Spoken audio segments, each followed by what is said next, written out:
चलिए तो नीट में कुछ आए हुए अच्छे क्वेश्चन देखते हैं और टेस्ट में जो पूछे गए हैं अच्छे अच्छे क्वेश्चन उस पे थोड़ा चर्चा करते हैं। तो क्वेश्चन नंबर 101 क्या बोल रहा है? बायोलॉजी सेक्शन 1 का क्वेश्चन नंबर 101 क्या बोल रहा है? बोल रहा है study of diversity of living organism and relation between them is called.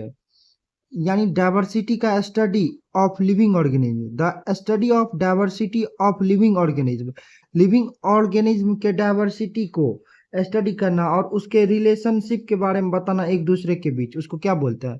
Classification बोलते हैं? नहीं, क्लासिफिकेशन में तो एक कैटेगराइज किया जाता है हर एक फाइलम में। इसको सिस्टमेटिक बोलेंगे या टेक्सोनॉमी बोलेंगे या टेक्सोन बोलेंगे। तो study of diversity of living organism and relation between them, इसको सिस्टमेटिक बोलते हैं। डायरेक्ट ये एनसीईआरटी का लाइन ही है, आप देखिएगा तो इसे सिस्टमेटिक बोलते हैं। इस पे ज्यादा डिस्कशन करने की आवश्यकता नहीं है, एनसीईआरटी का लाइन ही है, आप समझ सकते हैं। अब क्वेश्चन नंबर 102 बोलेंगे, 102 देखेंगे। 102 इसको मार्क कर सकते हैं आप 4 स्टार क्वेश्चन में। ये साइनोबैक्टीरिया से लिया गया है। मोनोरा बैक्टीरिया में साइनोबैक्टीरिया का क्वेश्चन है। साइनोबैक्टीरिया का हर एक लाइन यहाँ उठा के दिया हुआ है। तो क्या बोल रहा है यहाँ पे? कुछ आइडेंटिफाई द इनकरेक्ट स्टेटमेंट बोल रहा है और ये साइनोबैक्टीरिया सा है। तो चलिए इस नीचे से देखते हैं। सबसे पहले क्या बोल रहा है? Incorrect statement. तो पहले बोला है heterotrophic bacteria are most abundant in nature. Heterotrophic bacteria सबसे ज्यादा नेचर में मिलते हैं, सही बात है। सबसे ज्यादा कीमोसिंथेटिक सबसे ज्यादा हेट्रोट्रॉपिक बैक्टीरिया मिलते हैं। कीमोटोट्रॉप और से भी ज्यादा, यानी सबसे ज्यादा हेट्रोट्रॉपिक बैक्टीरिया नेचर में मिलते हैं। तो ये सही स्टेटमेंट है। फिर क्या बोल रहा है? ऑप्शन नंबर 3 में क्या बोल रहा है?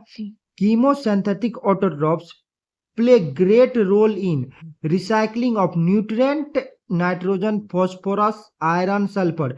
सही बात है। कीमोसिंथेटिक ऑटोट्रॉप जो होता है बहुत ग्रेट इंपॉर्टेंट रोल प्ले करता है न्यूट्रिएंट साइकिल में। किसका? नाइट्रोजन का साइकिल, फास्फोरस का साइकिल, आयरन का साइकिल, सल्फर का साइकिल, कुछ यानी नाइट्रोजन साइकिल, फास्फोरस साइकिल तो हम इकोलॉजी में पढ़ते हैं, आप पढ़िएगा भी। तो ये कीमोसिंथेटिक ऑटोट्रॉप ही मेजर इंपॉर्टेंट रोल करता है, नाइट्रोजन फास्फोरस साइकिल को प्ले करने के लिए इंपॉर्टेंट रोल निभाता है। तो ये स्टेटमेंट भी सही है। अब क्या बोल रहा है? क्वेश्चन नंबर 2 में क्या बोल, या ऑप्शन नंबर 2 में क्या बोल रहा है? Chemosynthetic autotrophic bacteria oxidised inorganic substance into nitrites and ammonia. ये स्टेटमेंट बहुत ज्यादा इंपॉर्टेंट है, क्योंकि एक ही चैप्टर में नहीं है, कई चैप्टर में आते हैं। और ये साइनोबैक्टीरिया में अगर सेकंड पैराग्राफ देखिएगा तो यही स्टेटमेंट है। ये पूरा सही है। कीमोसिंथेटिक ऑटोट्रॉप जो होता है ऑक्सीडाइज करता है इनऑर्गेनिक सब्सटेंस को, किसमें? नाइट्राइट में, नाइट्रेट में एंड अमोनिया में। ये स्टेटमेंट कंप्लीटली सही है। अब क्वेश्चन नंबर यानी ऑप्शन 1 देखते हैं, क्या बोल रहा है? Cyanobacteria are chemosynthetic autotrophic bacteria. नहीं, क्या ये एब्सोल्युटली गलत है। कीमोसिंथेटिक नहीं होता, ये फोटोसिंथेटिक ऑटोट्रॉपिक बैक्टीरिया होता है। तो ये गलत है। तो इनकरेक्ट मांग रहा है, ये गलत है, इनकरेक्ट मांग रहा है। तो इनकरेक्ट स्टेटमेंट में आ जाएगा option number 1। Answer option number 1 आ जाएगा।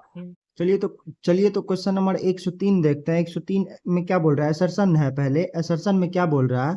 असर्शन में fusion of two gamete dissimilar in size in species of Eudorina is term as anisogamous. सही बात है, ये स्टेटमेंट 100% सही है।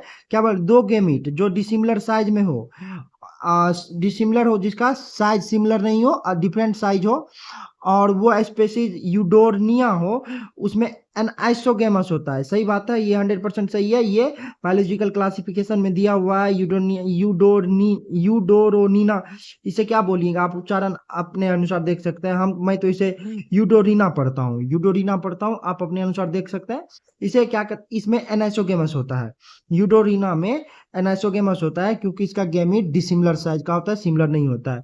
तो रीजन यहाँ पे इसके बारे में क्या दिया हुआ है?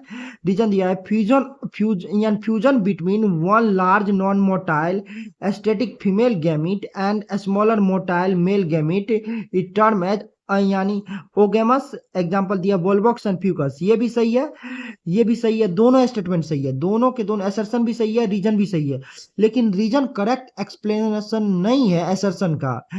क्योंकि अगर असर्शन का करेक्ट एक्सप्लेनेशन रीजन होता तो यहाँ पे रीजन में क्या देता कि क्यों डिसिमिलर साइज होता है यूडोनिया के गैमीट का जिसमें एनाइसोगेमस होता है, ये नहीं दिया हुआ है। डायरेक्ट ओगेमस के बारे में बता दिया और ओगेमस का डिफिनेशन बता दिया है, कंप्लीटली इससे डिफरेंट है। और ये भी बोल सकता था यूडोनिया में एनाइसोगेमस होता है, क्यों होता है, तो यहाँ पे रीजन क्यों होता है वो दिया होता, लेकिन वो एनाइसोगेमस के बारे ओगेमस के बारे में बता दिया है। तो रीजन असर्शन भी सही है, रीजन भी सही है, लेकिन रीजन करेक्ट एक्सप्लेनेशन नहीं है असर्शन का। तो क्या वो पहला ऑप्शन बोल रहा है assertion and reason are true, सही बात है, रीजन इज करेक्ट एक्सप्लेनेशन, गलत नहीं है। Both assertion and reason are true, इतना यहां तक सही है, but reason is not correct explanation of assertion. तो ऑप्शन नंबर 2 चला जाएगा हमारा आंसर, ऑप्शन नंबर 2 चला जाएगा। अब क्या देखते हैं, क्वेश्चन नंबर 104 देखते हैं। 104 में क्या दिया है, क्वेश्चन नंबर 104 में क्या दिया है, 104 में दिया है tap root system are found in case of, इन चारों में से किस में टैप रूट मिलता है। देखो ये जो मोनेस्ट्रा होता है, ये मोनेस्ट्रा मोनोकोट है, मोनोकोट में भाई टैप रूट नहीं मिलेगा, मोनोकोट में फाइब्रस रूट मिलता है। ग्रास भी मोनोकोट है, इसमें भी फाइब्रस रूट मिलता है। व्हीट भी मोनोकोट है, इसमें भी फाइब्रस रूट मिलता है। तो अल्टीमेटली यहाँ पे मस्टर्ड ही है जो एक डाइकोट है, और डाइकोट में आपको भी पता है टैप रूट मिलता है। तो 104 का ऑप्शन नंबर थर्ड आंसर सही हो जाए।